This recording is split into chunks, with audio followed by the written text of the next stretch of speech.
Hey, good morning. Welcome to Nonprofit 301 during Maymester 2019. My name is Dr. Charles Harrington. I'll be leading this excursion through Nonprofit 301 during this term. Glad to have you here. I'm hopeful that you're going to be watching this video before classes actually begin. Next Wednesday, which is the 8th, is the first day of class. I want to remind you that you're taking the class in Maymester. Of course, you know that. You signed up for it. But Maymester, basically what we're doing is we're going to take 15 weeks. Well, my hand's weird. We're going to take 15 weeks worth of material and we're going to jam it into 3.5 weeks. So we're covering a lot of material really quickly, compressed timeline.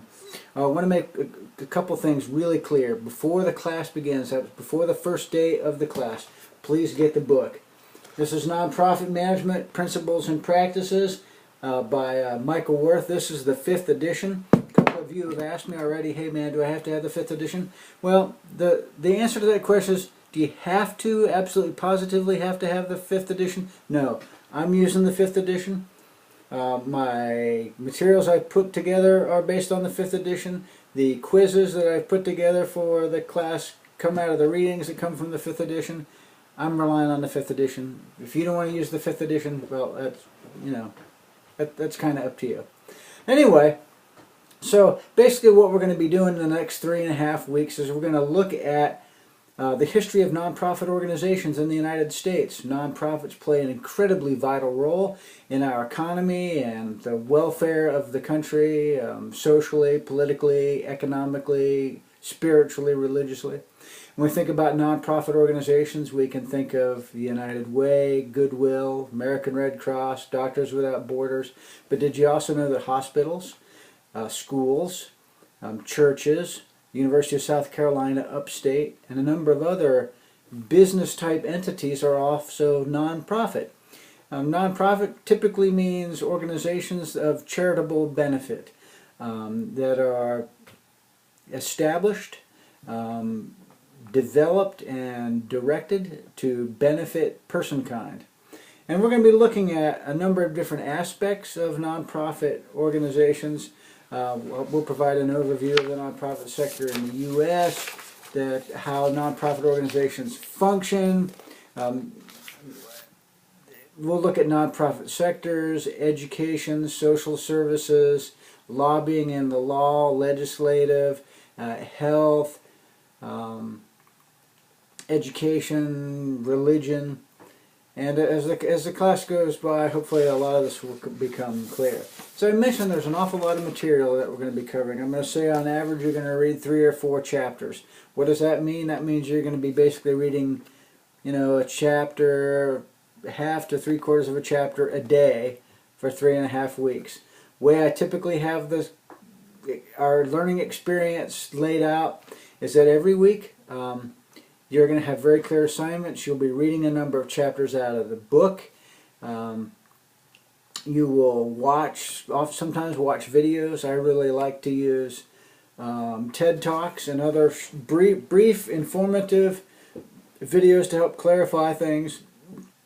And then every week, I'm going to ask you to do 2 things. One is called journaling. I'm going to ask you to write a couple paragraphs, 2 to 3 paragraphs, about what you have gotten from the reading and the videos. I don't want you to tell me what you read or what you watched, because, I watched it and read it too. I want to know what you think about what you've watched and what you read. To make sense to you? Did you learn anything? Find anything interesting? Did you hear or see something you're like, that's absolute nonsense, that could not be true? Hopefully you don't, where are you? Hopefully you don't believe everything that you read or that you hear. Part of what we try to do at the university is to stimulate your thinking, critical reasoning abilities, so that you can come up with your own opinions. That's vitally important. So you'll be journaling every week. Also, you're going to have a quiz. Don't stress about the quizzes. Quizzes are based only on the readings, only on the book. The quizzes are typically 5 questions, open-ended response. So I don't do multiple guess, I don't do fill in the blank. In your response to quizzes, I want depth and breadth. You don't give me a sentence or 2 as a response. I want you to fully answer the question. And to do that, I'm going to suggest it's going to take a paragraph or two for every question. Also in this class, you're going to have some deliverables in addition to the quizzes. Two things in particular I want you to know about at the very start. Two assignments you're going to have. One's called an organizational interview. I want you to identify a nonprofit organization. Doesn't have to be in the upstate. Some of you are taking classes. I think we got one in Washington State, one in Florida, someone else on the eastern seaboard. These could be nonprofits that are close by you. Identify a nonprofit and conduct an interview of somebody who's working at that nonprofit. I've got some links on the Blackboard site that give you some suggested ideas about what I'm looking for, the types of questions you'd ask. Last but certainly not least is there's a major paper in this course. Yes, I realize it's 3.5 weeks. That's why I'm mentioning it to you now. I want a 5-page paper on a topic that's come out of your readings. You want to look for possible topics. I don't know what to write on. Boom. Go right to the table of contents.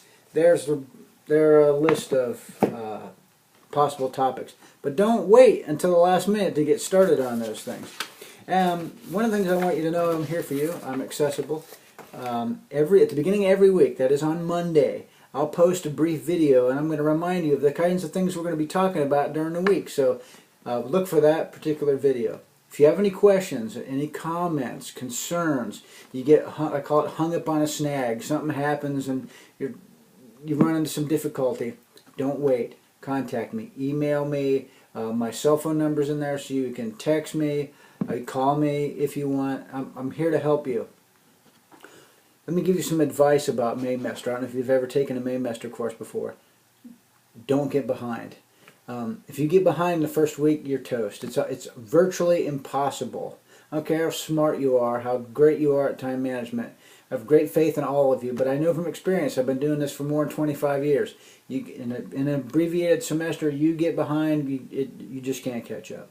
So, I'm really looking forward to you being in the class. I hope you learn a lot. I've tried to put together the material in ways that are useful, informative, interesting, and also ways that don't really work your guts out. Again, you know, anytime you take a 15-week course and you compress it into 4, there's an awful lot of stuff going on really fast.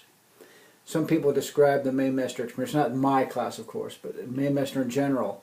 Some describe it as trying to get a drink of water out of a fire hydrant. So much coming at you so fast. So take a deep breath, chill, kind of get your head together, time management, focus, and you'll be just fine.